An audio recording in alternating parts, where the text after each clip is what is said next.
So, Cobbler Jay, thanks for the performance, and we're here with your wife Kaela and Mark Lefebvre of the Stilt Guys. And what is this performance about? What are you guys announcing?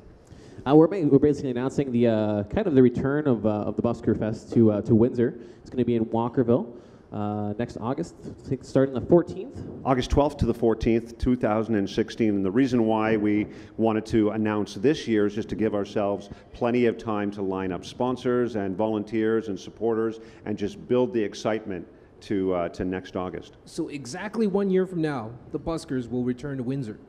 So why did you decide to revive it?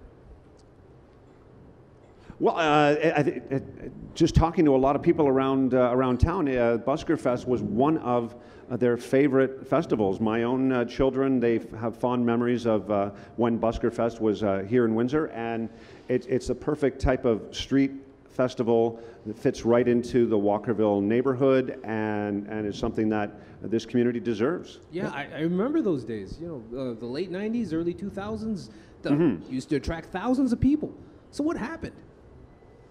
There were actually two previous Busker festivals. There was one that was started in the mid-90s, and we've got some friends here in the audience that were part of the founding of that festival, John Litkey and Cheryl Davies. So that lasted for a number of years, and then the city took it over, moved it to Clark Square, just kind of bounced around a little bit, and then just for various reasons, it just kind of petered out. And so it's been a few years now, and like I said, the timing is perfect to bring Buskers back.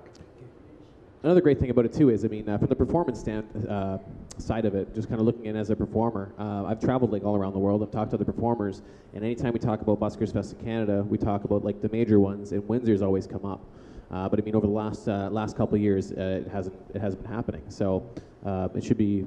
I mean, just getting everybody to come back. They're already excited to come back and perform in the area. So really looking forward to it. So Kaela and Jay, you guys are in charge of wrangling the talent for this Buskerfest. Who have you got planned? We're actually currently working with the director of the Port Credit Buskerfest. It happens a few weeks after ours next year. So we're planning on bringing a bunch of international acts together. That way, it costs us less, it costs them less. I can't say who we're bringing yet, just because it is a year from now. But we do have people lined up. We do have a wish list. So we're working on it. Right now, we're looking at, I think, 5 circle acts.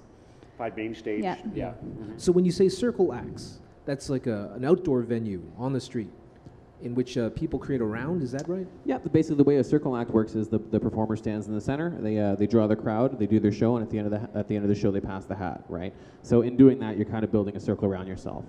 But we also have there's a couple different kinds of performers as well. So we'll probably have like a statue artist.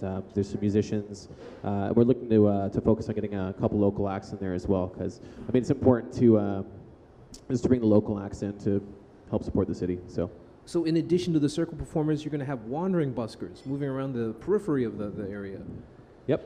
Well, we're going to fill up the whole footprint. So the street closure will go from the entire BIA, the Walkerville BIA, and including a couple of anchor venues, the brewery at one end and the theater at the other. In case the weather is horrendous, we can just move everything indoors. So we've got an advantage that other communities don't have. Usually when the weather turns sour at a Busker festival, you start cutting shows, and we won't have to do that. We've got rain venues and just this thriving neighborhood. So statue performers, roaming performers, music, chalk art. It'll be overflowing with talent. So weather permitting, it's a true street festival. Oh yeah, definitely. Nice. So what is it about live performers that has that special magic that draws those crowds? When people see somebody doing something crazy, they just want to sit and watch. That's pretty much it, really. I mean, it's just how you act. It's how you're kind of representing performance as a whole. Just I don't know, and I think like this, like now in like the like 2015, I just find with social media, it's just harder to kind of go out and do. It's harder to go out and basically just kind of talk to people, just like talk to random people in the street. I mean, generally when you walk by somebody in the street, you kind of avoid making eye contact. We're breaking that. I mean, you stand there and you talk to people specifically, bring them in, and then kind of give them your show. You're showing them like all the tricks you've trained for years to do. I think just to add to that, one thing that Jay says at the end of all his shows is that it's still the most honest form of performances, where you get to see the show before you pay for it. So I think that appeals to a lot of people, where it's not like a movie where you pay in advance and then if you like it or you don't like it, where you have the choice. Great. And Mark, the stilt guys are going to be there, obviously, right? Well, I would think so. It might not be me. I'll probably be running around with a walkie-talkie in one hand and a clipboard in the other. But yeah, the stilt guys and, like we said, other roaming performers, music. We want to make sure that chalk art is a really big part of the festival. So there'll be artists all around.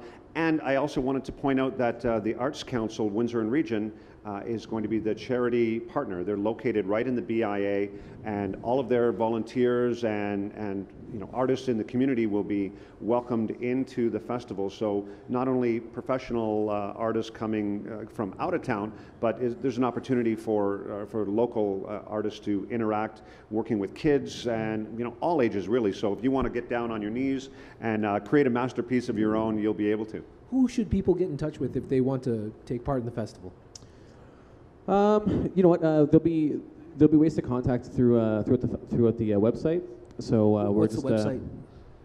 Walkervillebuskers.com. I've got this really nifty logo right here. You're going to be seeing these stickers and stencils and posters all over town. But yeah, we'll have a process where not only scouting talent as Jay and Kaela are traveling all over the country, but people typically they send in YouTube links or discs, with the resume and apply to be part of the festival. So we'll have all of that information posted on the website. Right now, it's pretty basic. It's got a countdown clock to next August the 12th. We just wanted to get the logo up, get it live, up and running, and we're just going to add all that information as we move along. So exactly 1 year from now, the Buskers will be back in Windsor. That's great. We're bringing Buskers back. Thanks a lot. Appreciate it.